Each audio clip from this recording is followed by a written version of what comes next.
Buenas tardes, comunidad de Macondo. Buenas noches para los que nos siguen desde España. Esta vez yo soy la que se conecta desde el continente europeo y es de noche, pero bueno, les aseguro que durará poquito. Yo ya regreso a la Ciudad de México en breve.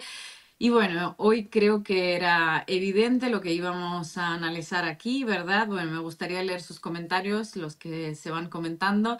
Creo que la foto del presidente argentino Javier Milei con Donald Trump y el tweet, ese tweet de Trump impreso y enmarcado, creo que ameritaba un episodio entero para hablar sobre la vocación de colonia que tienen algunos, sobre el ridículo del que es muy difícil salir, sobre la vergüenza ajena que muchos argentinos dijeron sentir, pero bueno, claro, no es ese el problema más grave, ¿no? El problema de fondo, si solo se tratase del ridículo y de la vergüenza, pues pasaríamos un mal rato y a otra cosa. Aquí se trata de un remate, básicamente de una subasta de Argentina a cambio de sostenerse en el poder hasta las elecciones del 26 de octubre, un chaleco salvavidas que le lanza Donald Trump a Milei en forma de deuda para que Milei pueda pagar más deuda que había contraído. Lo decía Marco Terusci ayer.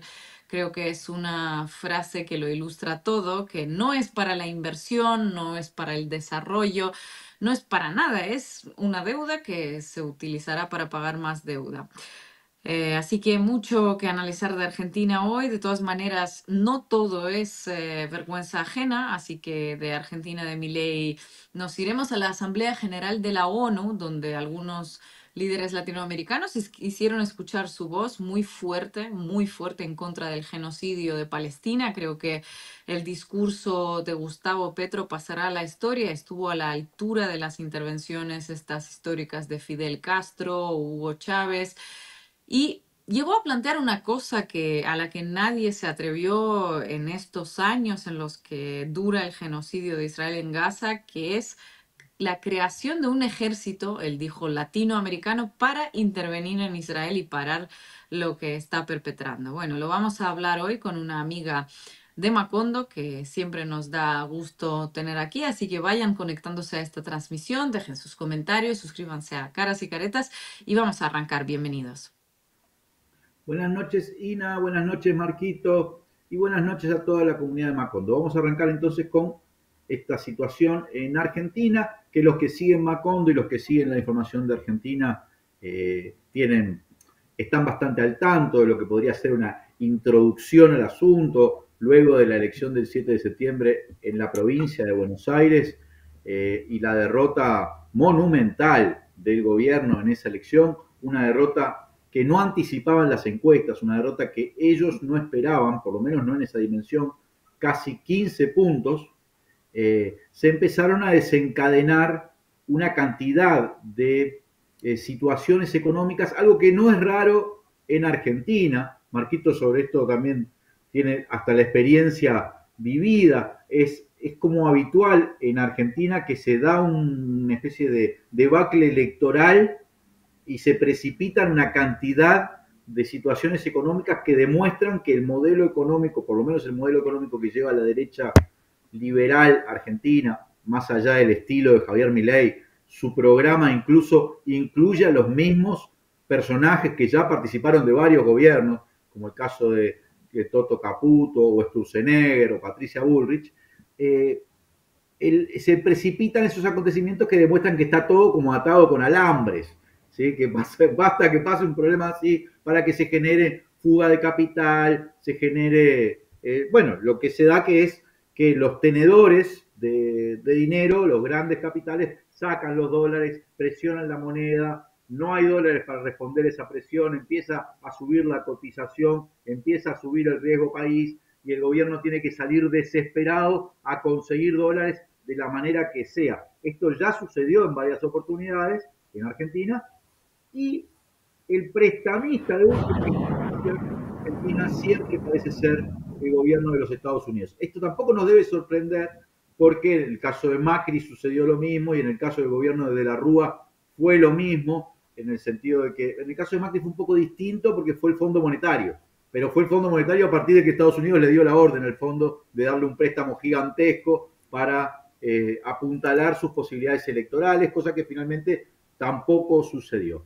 Ahora Milei viajó desesperado con Toto Caputo a los Estados Unidos, a que estaba la cumbre de la ONU, a tener una reunión, tuvo lo que se llama una pull aside, una reunión como aparte con Donald Trump, reunión que duró muy poco tiempo, 2 minutos, se llevó un tweet de Donald Trump impreso, además un tweet donde Donald Trump considera que está apoyándolo para la reelección, lo que pone, bueno, Donald Trump hace esas cosas también es una forma de ostentar poder, decir, no sé lo que pasa en tu país y no me importa, pero el acuerdo era más profundo porque ha estado hablando después Scott Bessent, que es el secretario del Tesoro de los Estados Unidos de Donald Trump, y ha revelado que estaban negociando un swap de 20 mil millones de dólares y la posibilidad de comprar deuda primaria o secundaria, en fin, una cierta medida de rescate económico de los Estados Unidos para Milei, para llegar a las elecciones del 26 de octubre,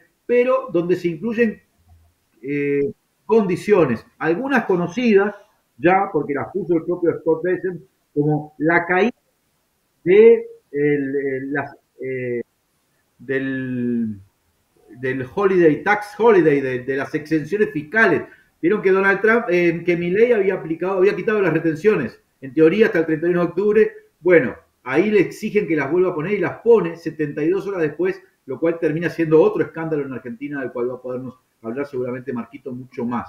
Bueno, nadie sabe las condiciones ocultas, pero se habla de la posibilidad de bases militares, de la solicitud de que China, de suspender el swap con China, que tiene Argentina hace varios años, entre otras cosas que pueden incluir vaca muerta, tierras raras. Imagínense, es casi un planteo de venta de país con un rescate para llegar a la elección del 26 de octubre con chance. Marquito, te dejo ahí un poco para que cubras todo este panorama. Yo quise hacer un preámbulo, pero siempre me queda largo. Lo que pasa es que hay muchos datos. Bueno, varias cosas. Voy a entrar por un ángulo tangente al análisis.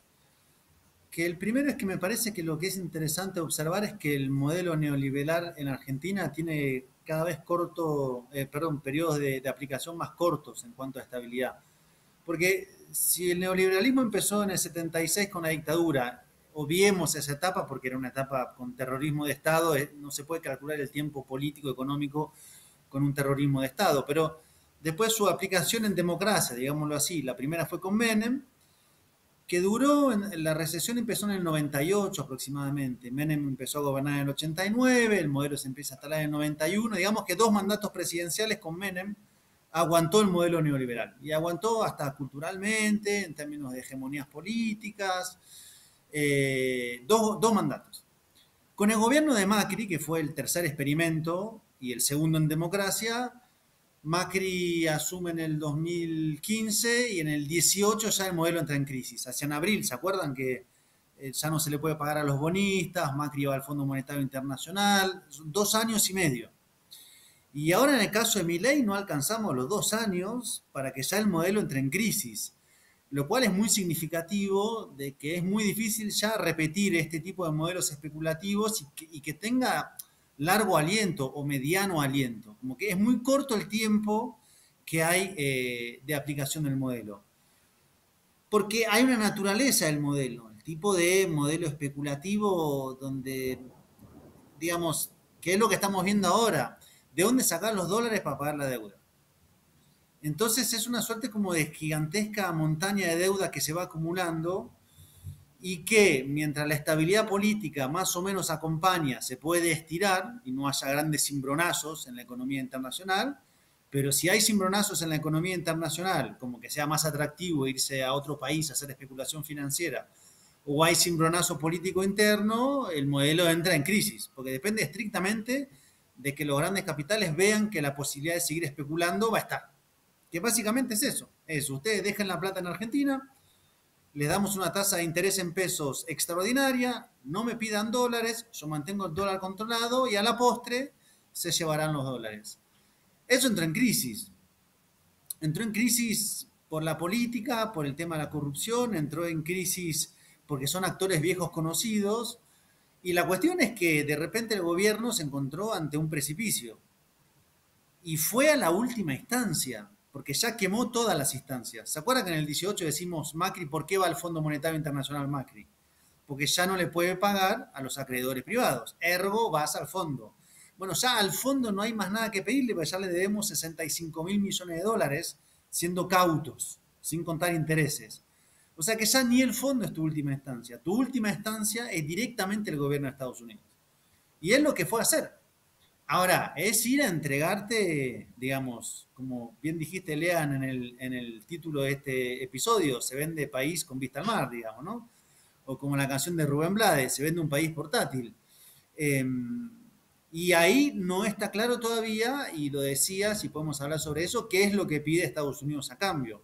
Ahora bien, pida lo que pida hoy en lo inmediato, la pregunta para cualquiera es, ¿y qué sigue después de Milei? Incluso había un analista de derechas que sacó una editorial en La Nación y decía, bueno, imaginemos que en el 27 gana Axel Kicillof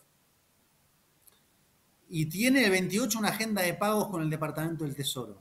¿Cuál es su capacidad de construcción de política exterior si la posibilidad de sobrevivencia financiera depende ya no que le pagues al Fondo Monetario, que es una instancia mal que mal con algún nivel de participación de otros actores, países? Esto ya es directamente mano a mano con Estados Unidos. Bueno, a eso ingresó Argentina. Entonces, no es extraordinario que Estados Unidos salve a Argentina en medio de la crisis o la deje caer como en el 2001. Sí es extraordinario que la mano de salvataje sea ya directamente el ministro de Economía, Scott Bessent. Les presento al nuevo ministro de Economía de Argentina, se llama Scott Bessent, digamos.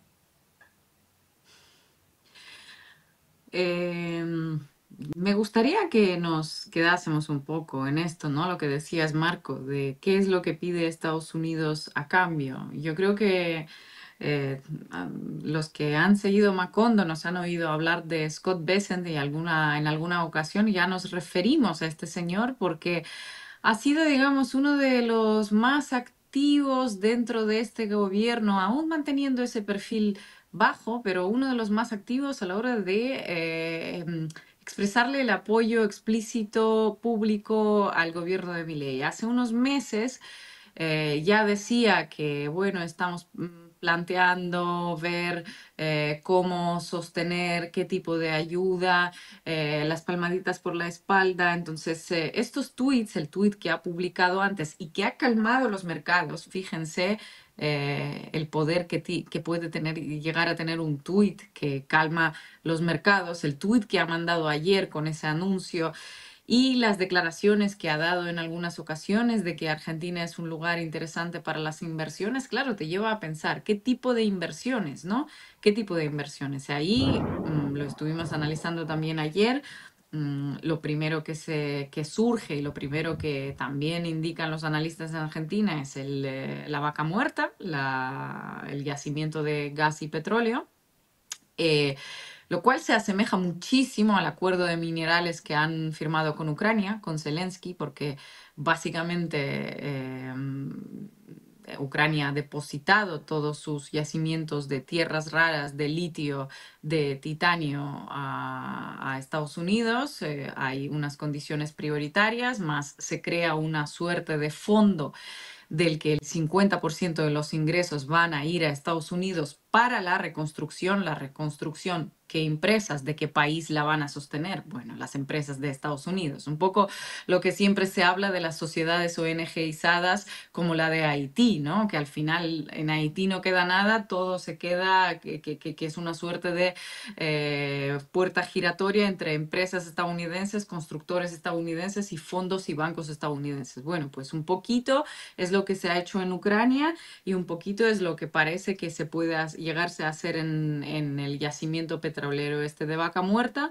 Luego está el triángulo del litio, ¿no? Que es Chile, Bolivia, Argentina, y es el 65% de los depósitos de litio mundial. Y después, también en este programa, yo recuerdo quizás hace un año ya habíamos hablado del Estrecho de Magallanes, si se acuerdan, en una de esas visitas que ha hecho Laura Richardson, todavía la anterior jefa del Comando Sur, ha estado sobrevolando ese Estrecho de Magallanes porque les importa mucho esto en el tema del enfrentamiento con China porque, bueno, primero la base naval que se está construyendo, la base militar estadounidense que se está construyendo en Ushuaia, y segundo, porque teniendo al canal de Panamá, esta es otra alternativa. Entonces, tres puntos a tener en cuenta que obviamente no están anunciando de ninguna forma, pero viendo un poco los movimientos anteriores, creo que nos podemos aferrar un poco en eso y analizar alrededor de eso.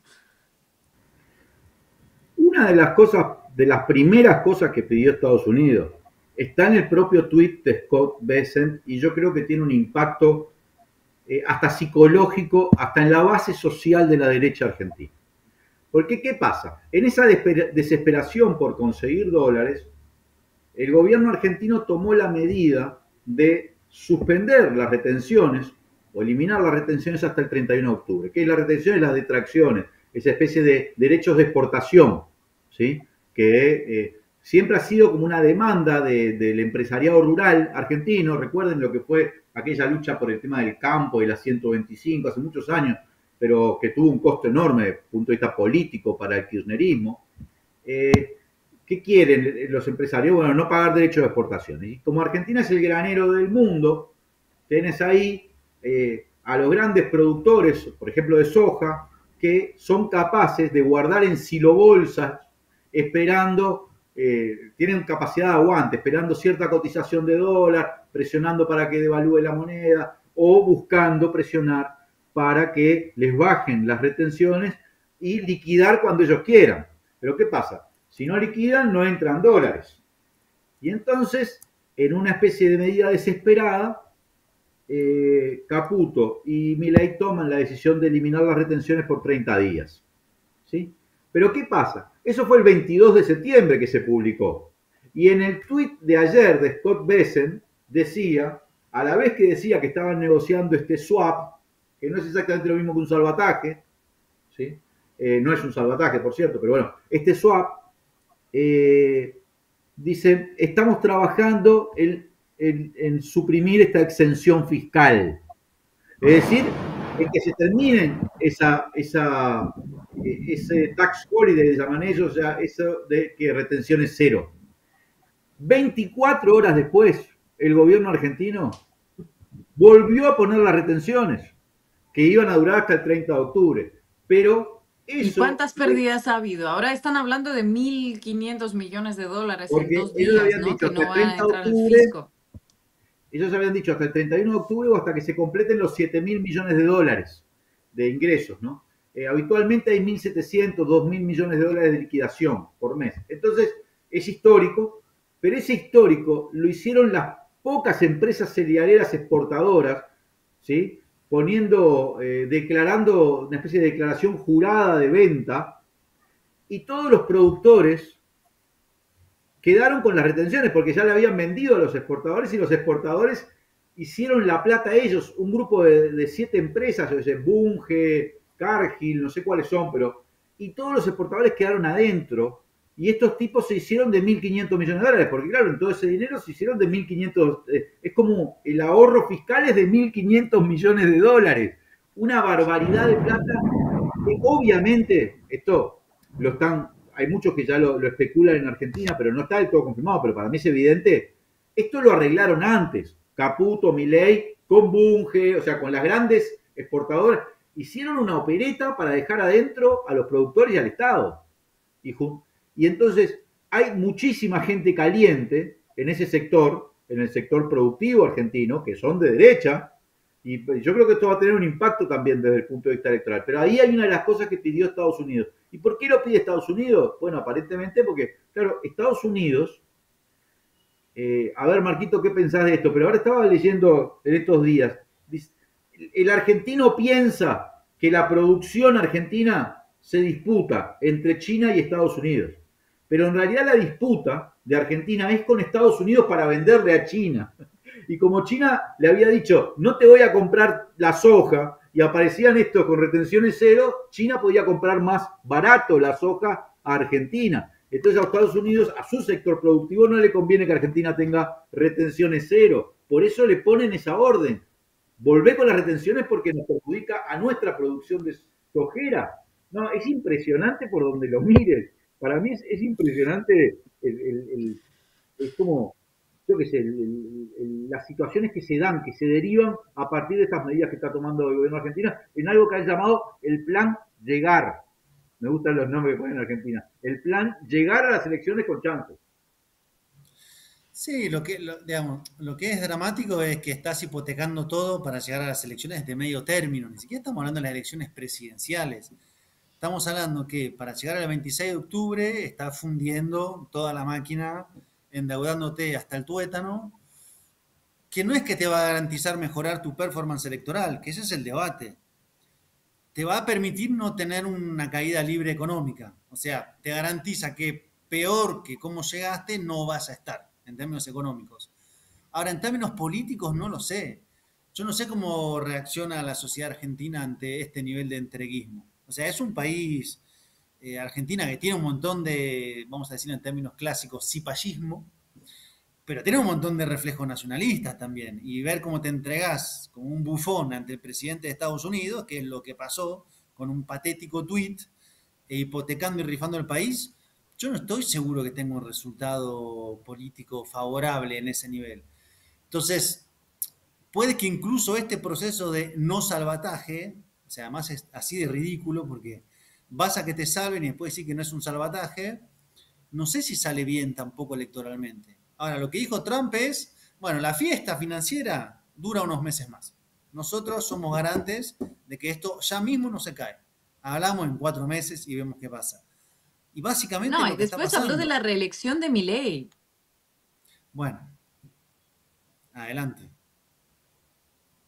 No, no, no, sí, es que la fiesta financiera y tal, pero decías de que no sabías cómo la sociedad argentina iba a reaccionar a este salvataje y cómo va a reaccionar la sociedad argentina que le digan un presidente de Estados Unidos que seguramente va a salir reelegido, estamos seguros. Básicamente haciendo campaña a ¿cuántos? 2 años de las elecciones, más de 2 años de las elecciones.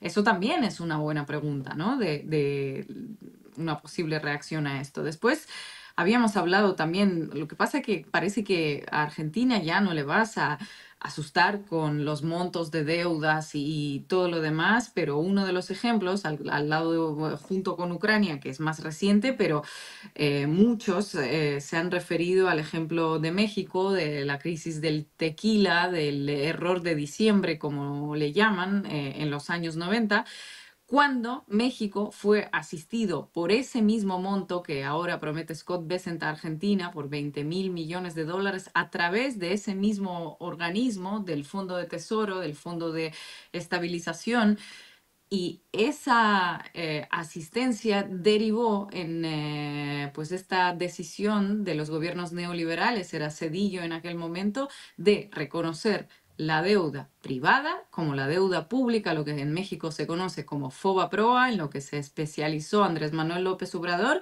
y que según un montón de cálculos van a estar pagando todos los años del erario público hasta 2090 o una cosa así, a lo largo de 70 años más, tienen de aquí a, si las cosas siguen igual, si no hay ninguna crisis, si no hay ningún Milei, recemos que no lo haya en México, pues 70 años más, toda la población del país deposita con esto, con esta deuda. En Argentina seguramente ya van a ser muchos más, con lo cual, insisto, puede ser que no sea algo que les genere un susto, ¿no?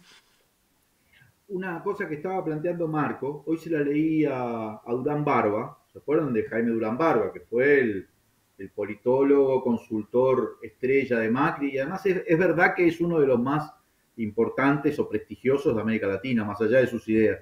Y es Durán Barba el que decía hoy, nosotros tenemos medido el anti-estadounidense, ¿cómo es? Las convicciones anti-norteamericanas en toda América Latina.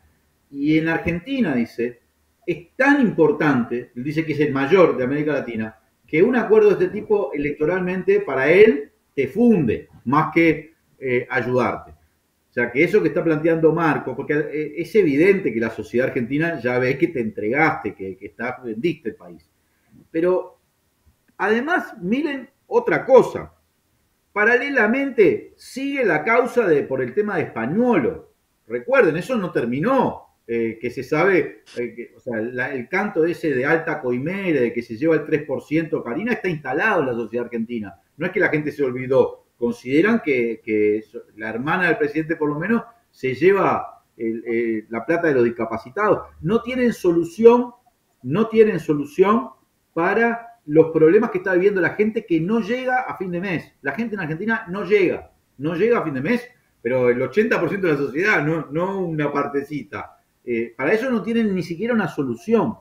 Además, incumplen los vetos que votó el Congreso. Lo incumplen con la universidad, porque, quiero decir, ahora Argentina está conmocionada por un triple femicidio brutal, supongo que están enterados, y eso ha desplazado toda la agenda informativa, porque bueno, es terrible el asesinato de 2 chiquilinas de 20 años y una chiquilina de 15, en un femicidio que incluye todo, prostitución infantil, narcos, en Florencio Varela. Y que concita la atención de la gente porque es terrible. Pero cuando se desplace esto de la agenda, porque esto es así también, como funciona, todos los otros temas políticos están y hay causas, hay ya ingresado en el Parlamento intento de juicio político al jefe de gabinete, porque están incumpliendo lo que votaron del financiamiento universitario. Y además están los votos. No es que hay solo que ingresó esa minuta, sino que hay votos para hacerle caer al jefe de gabinete, que es como el último contención antes del presidente. Tienen esta causa española, no van a encontrar soluciones económicas para los problemas de la gente y están jugadísimos. Lo único que están jugados es a sostener el precio del dólar en cierta banda hasta las elecciones. Y todo depende de la voluntad del Tesoro de Estados Unidos, que además tiene la posibilidad de ponerte las condiciones que quiera. Yo creo que es un plan que no puede funcionar seguro, pero que además, estoy coincido con Marco, es muy difícil que con ese plan vos logres ganar una elección de término intermedio ahora. Y el problema está en que, ¿qué pasa si no gana esa elección de término intermedio?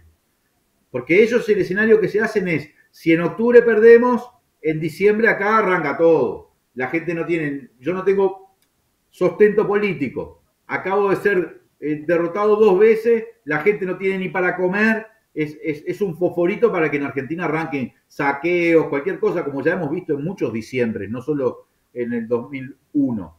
Entonces ellos creen, si pasa eso, esto termina en un helicóptero. Ese es el escenario. Si pierde la elección de octubre, termina en un helicóptero en una semana. Es más o menos ese el escenario que está como detrás. Asistido por Trump. Sí, sí o no. El tema es qué pasa después de eso, porque miren que eso no garantiza nada tampoco. Argentina es muy complejo. No, ¿qué pasa después de eso? Ese debate estaba instalado hasta antes del salvataje, y si empezás a ver, hay un sector político, periodístico, digamos así, que está instalando cuál sería la figura de relevo. No es que está la cosa verde, está la cosa no madura, pero hay nombres instalados. Y uno de los nombres instalados es el de Schiaretti, el cordobés. Porque varios plantean, Milei se va, Victoria Villarruel no representa a nadie, no tiene piso político propio, no tiene partido, no tiene sector, amén de sus vínculos con la familia militar. Hace falta una figura de centro, peronista, conservadora, que siga más o menos el modelo económico, pero que dialogue, que contenga. Bueno, esa figura es Schiaretti. Joaquín Morales Solá, que es un histórico columnista más gorila que los gorilas, lo planteó abiertamente, digamos. Y si uno va rastreando es eso, porque además de fondo, el problema del sector que no quiera Milei, digamos, de derecha, para decirlo muy sencillamente, es que la alternativa que está creciendo es la de Axel Kicillof. Entonces, tampoco es que la ecuación cierre del todo, digamos, porque está bien, le sacás el piso a Milei para que a la postre termine llegando Kicillof. ¿Cuál es el mecanismo intermedio para volver a aquel viejo plan que dijo el embajador de Estados Unidos en Argentina, Stanley, cuando estaba Biden, que era armen un gran acuerdo de centro y corten los bordes? Los bordes son Milei, Cristina Fernández, seguramente piensen que Axel también, y junten todo eso que está en el medio. Schiaretti, Larreta, Raimundo y todo el mundo que esté ahí. Bueno, eso ya está ahí. Uno lo ve, lo huele, lo escucha. Incluso algunas cosas son bastante explícitas. Vamos a seguir viéndolo, se nos acaba el tiempo para este tema, vamos a ir al corte y seguimos con Gaza, la Asamblea General de la ONU y el posicionamiento de América Latina.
La verdadera amistad te dice las cosas de frente, aunque muchas veces no te gusten. Porque tiene la honestidad por virtud y es auténtica. Prioriza la confianza por sobre todas las cosas. Es que la amistad asume el compromiso de estar siempre, sobre todo en las malas, para que cuando lleguen las buenas sean una verdadera fiesta. No importa el momento, la hora o el lugar, su voz siempre te hace sentir como en casa. Caras y caretas, una voz amiga. Suscríbete ahora.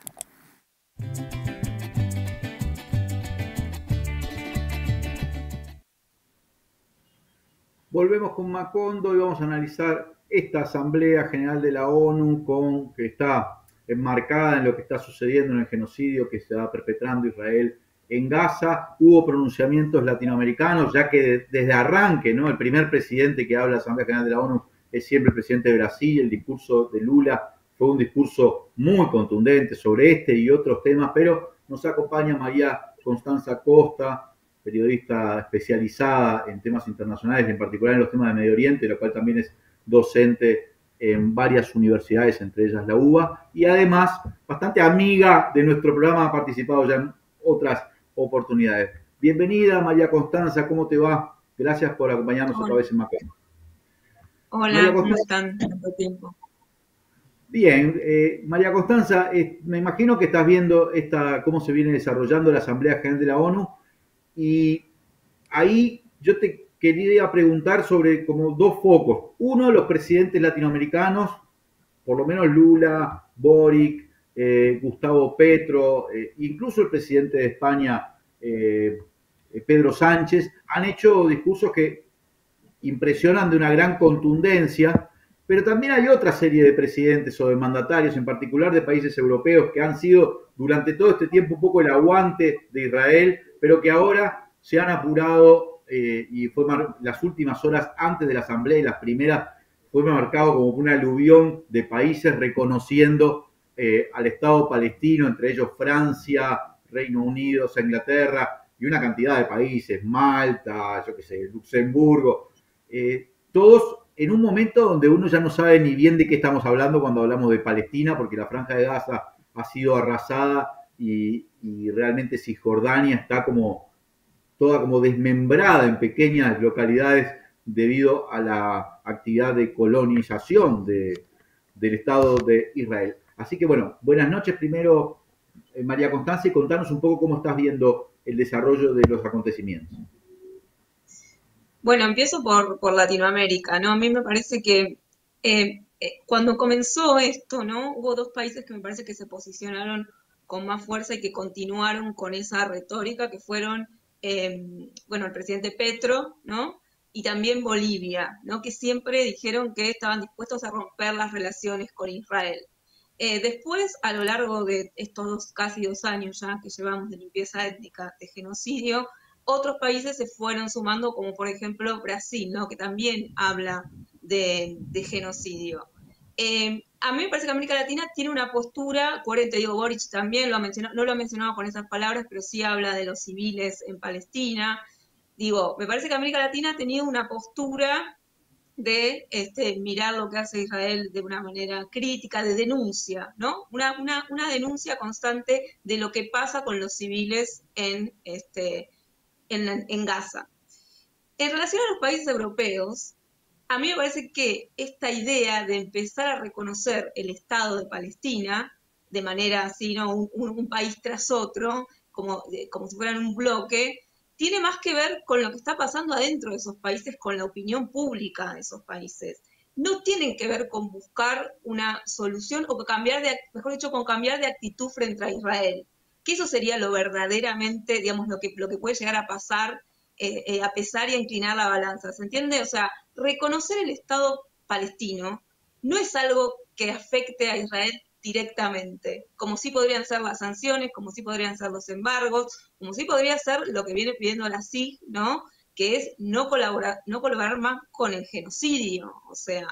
Entonces a mí me parece que ahí hay que entender bien cuál es, desde mi punto de vista, lo que están haciendo, cuál es el objetivo final de estos países europeos, que tiene que ver con, de cara a la opinión pública de cada una de sus sociedades, es llevar, bueno, un posicionamiento diferente, ¿no? Como si estuvieran teniendo una actitud de verdaderamente querer resolver y retomando esta idea de los dos estados.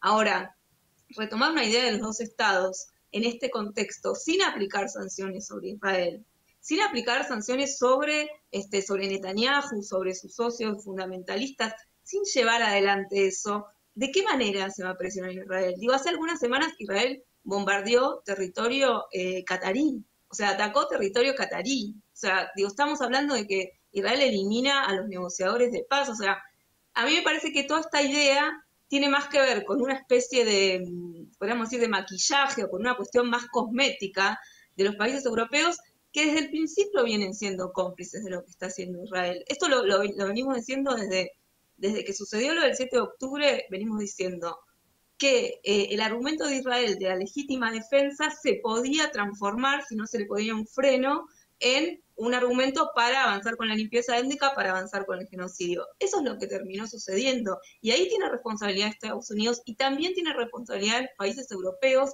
que vinieron avalando lo que hacía Israel. Entonces, me parece que se habló mucho, ¿no? Esta semana se habló mucho de la importancia del reconocimiento del Estado palestino. Yo no digo que no sea importante en términos, si vos querés, diplomáticos, o que no sean un gesto hacia la causa palestina. Ahora, en términos concretos, esto no le hace nada a Israel, ¿sí? Si no va acompañado de otro tipo de sanciones, si no va acompañado de otro tipo de medidas. Entonces eso es lo que estamos viendo hoy. O sea, vemos un montón de países que tienen este posicionamiento de países europeos. Creo que el de Francia, ¿no? Fue como que el más contundente, también el del Reino Unido, digo, el que más retumbó, ¿no? Dentro de la opinión pública.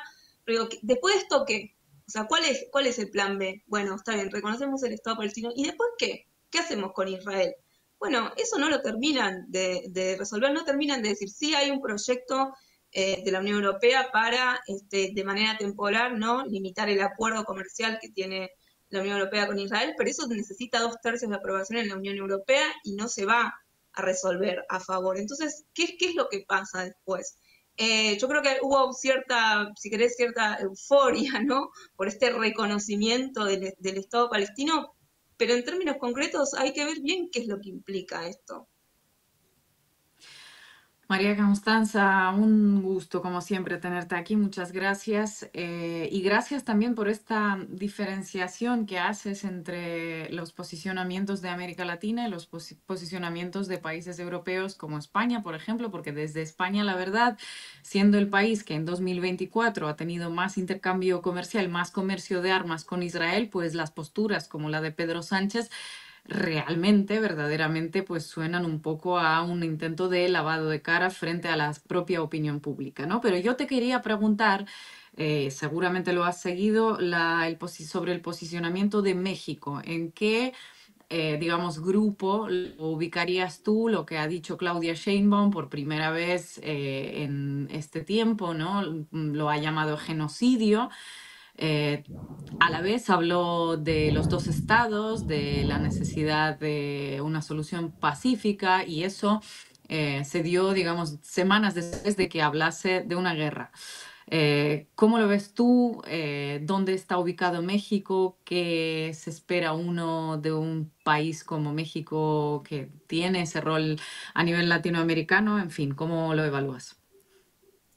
Yo creo que tanto México como Brasil podrían liderar, ¿no? Este posicionamiento latinoamericano que incluso que presione a los países europeos para poder tener otras medidas. Digo, los países europeos tienen otra relación, ¿no? Con Israel. Entonces, quizás desde América Latina también se pueda marcar, o sea, marcando la diferencia, me parece que también se presiona a los países europeos, ¿no? ¿Por qué? Básicamente porque quedan en evidencia de que lo que están haciendo, y te repito, lo que están haciendo desde el principio, o sea, pensemos que el primer informe de Francesca Albanese es de el verano de acá, ¿no? Enero, febrero del 2024, o sea, donde ya se habla de genocidio, se habla de la destrucción total. Lo que quiero decir, a mí me parece que el posicionamiento de México, pero también el de Colombia, ¿no?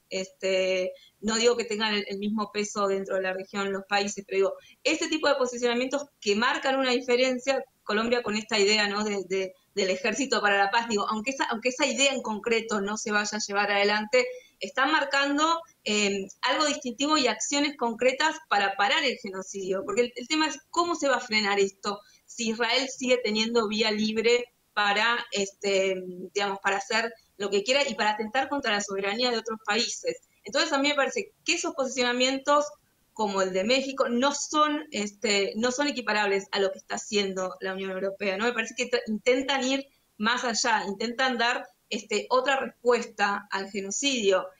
Algo que sucedió mucho cuando pasó el ataque contra Qatar, era qué hubiera pasado si esa negociación se llevaba adelante en Turquía, suponte, ¿no? ¿Qué hubiera pasado? O sea, y uno quizás hace 2 años decía Israel no se animaría a atacar Ankara o no se animaría a ir contra Turquía. Hoy no lo sabemos. Lo que quiero decir es, lo que hemos visto en estos casi 2 años es que Israel no tiene ningún tipo de freno. Entonces, la posición de América Latina me parece que es importante, me parece que no tiene igual el mismo peso que la posición europea, para ser, digamos, ¿no? Para ser honestos, no tiene el mismo peso en el concierto internacional, pero sí puede ser algo donde se empiece a ver ese contraste, ¿no? Entonces, para contrastar, me parece que sí es importante y que es mucho más, si querés, políticamente jugado lo que se hace desde la región que lo que está haciendo Europa. Vos marcabas lo de Sánchez, las idas y vueltas en relación al embargo de armas a Israel, o sea, primero que lo manda al Parlamento, después un decreto, un real decreto, que en realidad dice que hay embargo, pero si hay interés nacional, entonces no hay embargo. Entonces, ¿hay o no hay embargo? Bueno, no hay embargo, es un embargo o no embargo. ¿Qué es eso? O sea, ¿qué es ese tipo de respuestas? Entonces, a mí me parece que el posicionamiento de los países latinoamericanos hace también quedar en evidencia lo que Europa no está haciendo, más allá de lo que puedan hacer los países latinoamericanos, que es sumarse, ¿no? A la demanda de Sudáfrica, o sea, digo, más allá de lo que pueden hacer desde América Latina, me parece que ese contraste es necesario. María Constanza, vuelvo sobre una cosa que dijiste porque me parece que está bueno para debatirlo. No sé si para estar de acuerdo o no de acuerdo, sí, que fue lo que planteó Petro en la tribuna de Naciones Unidas. Un Petro que además, para enmarcarlo, es su último discurso, porque es su último año como presidente, tiene una dinámica de retórica muy como quijotesca. En fin, que en ese contexto, ese discurso planteó 2 veces, no una, 2 veces, que había que armar un ejército. un ejército internacional, no como los Cajos Azules, sino un ejército con poder de fuego real. Invocó a Artigas, a Bolívar y a un par de próceres más, pero lo planteó, un presidente planteó, acá la solución es militar, dijo la diplomacia se acabó, esto no se va a detener con diplomacia. Primero, yo no sé si había otro presidenta que dijera algo similar, y después, escuchándolo y poniéndose uno a pensar sobre el tema, la verdad que se llega a la conclusión de, amén de que hoy no parezca algo viable, ¿es esa la respuesta? ¿Hay otra respuesta? ¿Es una respuesta a un embargo económico que no va a ocurrir? ¿O por dónde se pone freno, si es que se puede, a un proceso donde estamos asistiendo a la desaparición, por lo menos, no sé si de un pueblo, pero de su territorio seguro? ¿Qué pensás de lo que dijo Petro? ¿Cómo lo escuchaste? ¿Cómo lo marcaste? ¿Te hizo ruido? ¿Lo ves pertinente? No sé si esa es la palabra que aplique, pero eso, detengámonos ahí porque me parece que es importante. Lo que pasa es que a mí me parece que la otra instancia no está agotada, ¿no? Sino que quizás siempre se compara, ¿no? Bueno, las medidas que se tomaron para terminar con la Sudáfrica del apartheid, ¿no? O sea, eso en este caso no sucede, no estamos viendo si eso es efectivo o no. Entonces, lo primero que pienso es, hay una instancia que no está agotada por la posición que tienen los países europeos, sobre todo, ¿no? No hay embargo económico, no hay embargo de armas, no hay ninguna sanción. Bueno, nada, no haces nada en función de las herramientas que tenés. Entonces, esto que plantea Petro me parece que tiene una raíz más profunda, que es, bueno, acá es el imperio de la fuerza, porque evidentemente es el único idioma que Israel quiere hablar, el de la fuerza. No existe, o sea, digamos, volver a la idea de Oslo, volver a la idea de los dos estados. ¿Con quién? ¿Con qué interlocutor? Si el otro interlocutor lo único que entiende es la fuerza. Lo que quiero decir es, plantea una propuesta superadora para marcar que hay una institucionalidad que no existe, ¿sí? Porque, digo, que no es efectiva, porque Naciones Unidas, digamos, Israel no cumple con ninguna de las 1000 resoluciones que tienen Naciones Unidas alrededor de este tema. Entonces, digo, alrededor de la ocupación, ¿no? Del tema en general. Entonces, ¿por qué cumpliría las que se plantean a futuro? Y por otro lado, Netanyahu ya dijo, ¿no? El reconocimiento del Estado palestino es un premio al terrorismo, es premiar al terrorismo. A Israel no le interesa lo que digan los otros estados, Israel no se rige por lo que digan los otros estados, ya está. O sea, no hay mucho más. Digo, a mí me parece que la propuesta de Petro, si me preguntas, ¿te hace ruido o no te hace ruido? Me parece un poco impracticable, sí, o sea, no me imagino cómo en este contexto se puede implementar una propuesta así, pero igual es lo que decía anteriormente, me parece que el rol de América Latina es llevar este tipo de propuestas, es llevar este tipo de posicionamientos, porque si no, no están, digamos, no aparecen en el horizonte nada más que la complacencia con Israel, y esto hay que tenerlo muy en cuenta, ¿no? Si la causa palestina está, y si seguimos hablando de esto en esta dimensión, es por cómo se ha movilizado también la sociedad civil en cada uno de esos países, ¿no? En los países europeos, también en América Latina. Entonces, es normal también que los europeos le quieran dar una respuesta a cada una de las sociedades y a la opinión pública. Pero bueno, eso también me parece que tiene patas cortas hacia adentro de esas sociedades. Lo que quiero decir es escuchar otras propuestas es también algo que es necesario en este momento. Llevamos casi 2 años, o sea, y no hay ninguna perspectiva de que esto termine. Cada vez la ofensiva sobre Gaza, ya Netanyahu había anunciado que iba a ser una ofensiva total sobre Gaza, bueno, lo viene haciendo, ¿no? Lo viene cumplimentando. Después Ben-Gvir y Smotrich amenazaron con también anexar unilateralmente Cisjordania como una manera de castigar a los países europeos que están reconociendo al Estado de Palestina. A mí el discurso de Petro me pareció uno de los más fuertes dentro de la región de América Latina. El de Erdogan con su retórica, ¿no? Ya conocida, sabemos que la retórica después es más que la acción, pero digo, fue el único que llevó imágenes, ¿no? Que mostró imágenes, la imagen de la hambruna, imágenes de niños desnutridos. Digo, me parece que hay discursos que fueron fuertes en este contexto, pero bueno, más allá de lo retórico, hay que ver después qué es lo que se puede implementar y qué es lo que no, realmente.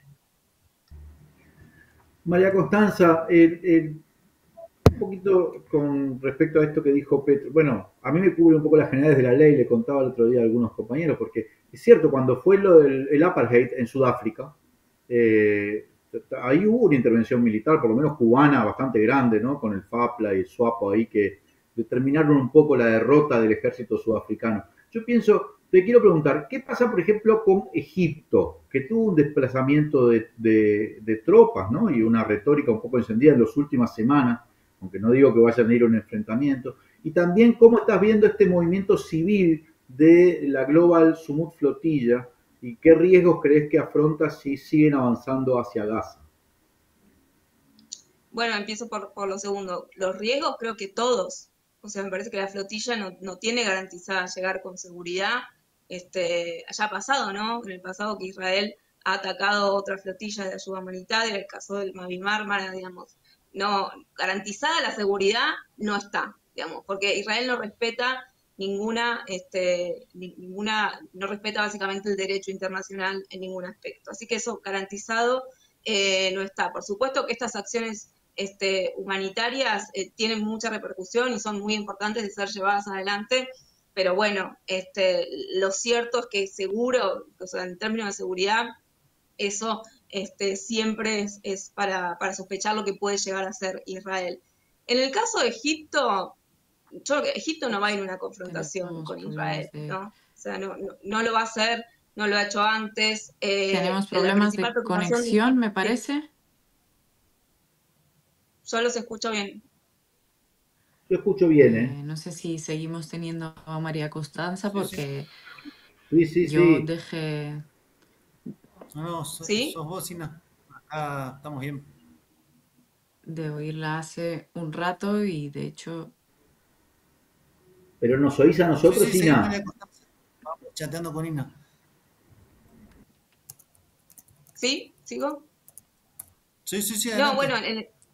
en el caso de Egipto, me parece que Egipto no va a ir a una confrontación con Israel. A Egipto le preocupa muchísimo los millones de refugiados palestinos que pueden llegar a Egipto, digamos, si Israel lo sigue desplazando, ¿no? O sea, a Egipto le preocupa eso, le preocupan cuestiones que tienen que ver con la política interna de Egipto, pero no va a ser un actor que confronte a Israel. Yo sigo pensando, como hemos hablado las otras veces, que si Estados Unidos y Europa no tienen una posición más fuerte, no hay actor que pueda frenar a Israel.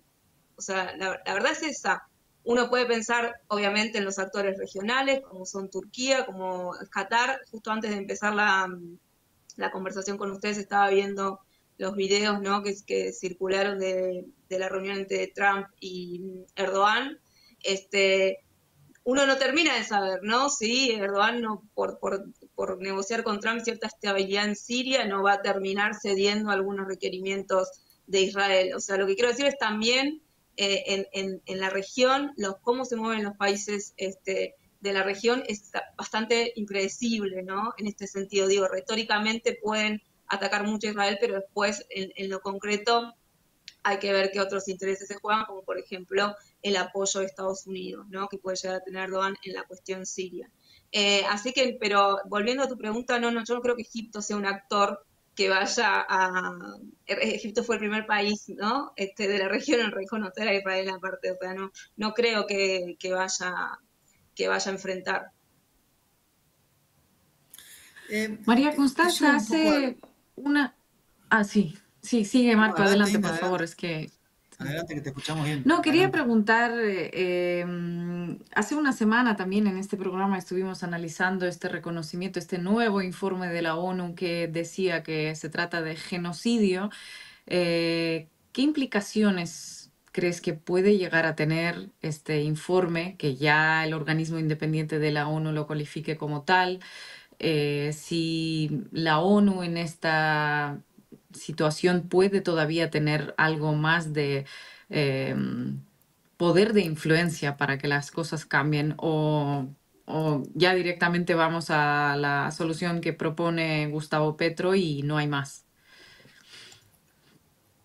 No, yo creo que los informes, digamos, bueno, también se conoció, ¿no? la información de que en realidad es obvio que no son 65.000 muertos nada más, sino que son como 10 veces más, o sea, como me parece que todos los informes que van aportando las organizaciones internacionales, no solo la ONU, sirven justamente para esto, para seguir generando conciencia acerca de la dimensión que tiene este genocidio. Y yo sí creo que eso puede terminar presionando a los diferentes países europeos y también a Estados Unidos, aunque obviamente no bajo la administración de Trump es bastante más difícil, pero me parece que es clave, ¿no? Que sigue siendo clave lo que pueda hacer Naciones Unidas. Esa es la parte del optimismo de la voluntad, digamos. Obviamente que el pesimismo de la razón ya me dice no, o sea, ya no hay forma de que esa vía pueda seguir, sirva de alguna manera, pero la denuncia frente a la Corte Penal Internacional, la denuncia frente a la Corte Internacional de Justicia, yo creo que son todos mecanismos institucionales que tienen que seguir existiendo, e igual los informes de Naciones Unidas, ¿no? O sea, digo, me parece que eso tiene que seguir estando, aunque a veces parece que estamos, ¿no?, frente a una descomposición total de esta organización internacional que se formó después de la Segunda Guerra. Digo, hay algo de eso que es verdad, que se ha muerto, digamos, que se está muriendo lentamente, pero a mí me parece que tienen que seguir existiendo este tipo de informes y que sobre eso también se tiene que seguir peleando justamente para esto, ¿no? Para que los países cumplan con las resoluciones de Naciones Unidas, con lo que dice la CIF, con lo que dice la Corte Penal Internacional. Digo, me parece que sobre eso hay que seguir presionando.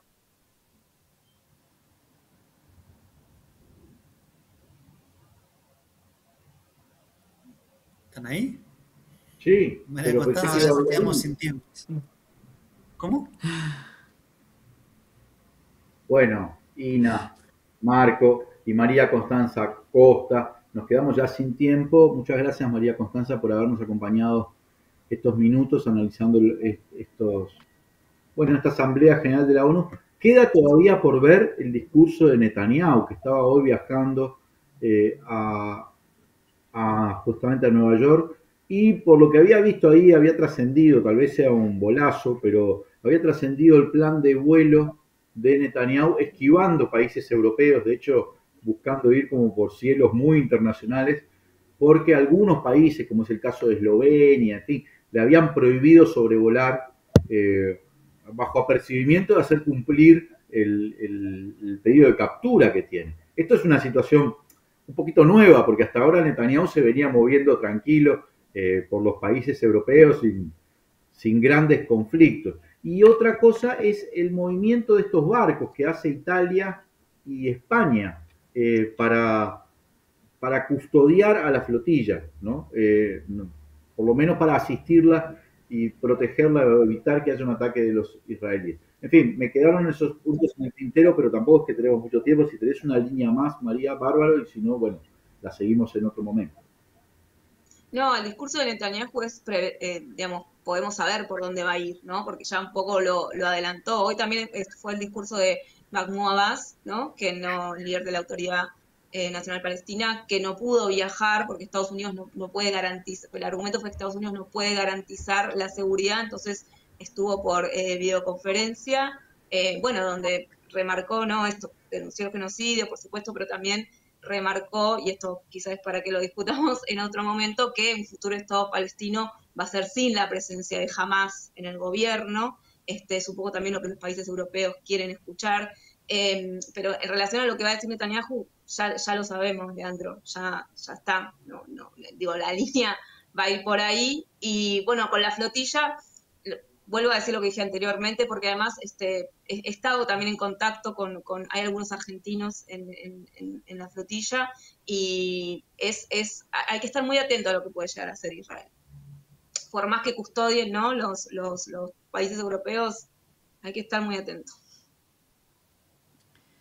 María Constanza, muchísimas gracias por estar en Macondo nuevamente.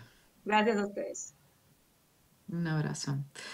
Y bueno, se acabó el tiempo, como todos los Sí, jueves. pero Eh, y antes de irnos, Sina, que yo sé que ahora además arranca la base Latinoamérica, el programa de lunes a jueves que hacen con Estefanía, vos y Marco.